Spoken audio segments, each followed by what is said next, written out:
మహాకుంభమేళా హిందువుల పవిత్ర పండగ. ఉత్తరప్రదేశ్లోని ప్రయాగ్రాజ్లో మహాకుంభమేళా జరుగుతోంది. ఈ కుంభమేళాలో కోట్లాది మంది భక్తులు పాల్గొంటున్నారు. అయితే ఇక్కడ మాంసాహారం నిషేధించబడింది. అంతేకాదు మద్యం, సిగరెట్స్ వంటివి ఉత్పత్తులు కూడా ఇక్కడ అనుమతించబడవు. కానీ అలాంటి ప్రాంతంలో ఒక జంట చికెన్ వండే ప్రయత్నం చేశారు. పవిత్ర కుంభమేళాకు వచ్చి మాంసాహారం వండుతున్న ఆ దంపతుల గుడారాన్ని కూల్చివేసిన సాధువులు తీవ్ర ఆగ్రహం వ్యక్తం చేశారు.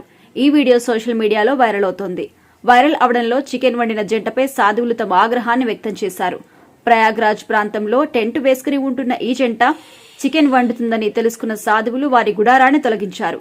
వారిపై దాడి చేశారు. వారి ఆహారాన్ని కూడా పారబోశారు. పవిత్ర కుంభమేళాలో సాధువులు ఒక జంట చేయకూడని పని చేసినందుకు వారిని వెళ్లగొట్టారు. ఈ వీడియో సోషల్ మీడియాలో వైరల్ అయింది. ఈ జంట చర్యలపై నెటిజన్లు కూడా తమ ఆగ్రహాన్ని వ్యక్తం చేస్తున్నారు. జనవరి 13న మహాకుంభమేళా ప్రారంభం కాగా భారత్తో పాటు విదేశాల నుంచి భారీ సంఖ్యలో భక్తులు హాజరవుతున్నారు. ఇప్పటి వరకు 38 కోట్ల మంది కుంభమేళాకు వచ్చినట్టుగా ఉత్తరప్రదేశ్ ప్రభుత్వం తెలిపింది. సామాన్య భక్తులతో పాటు అనేక మంది ప్రముఖులు కూడా కుంభమేళాకు హాజరై పుణ్యస్నానాలు ఆచరిస్తున్నారు.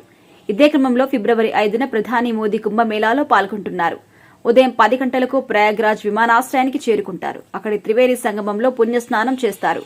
మోదీ రాక నేపథ్యంలో ప్రయాగ్రాజ్ నగరంతో పాటు కుంభమేళా వద్ద భారీ భద్రతా ఏర్పాట్లు చేశారు.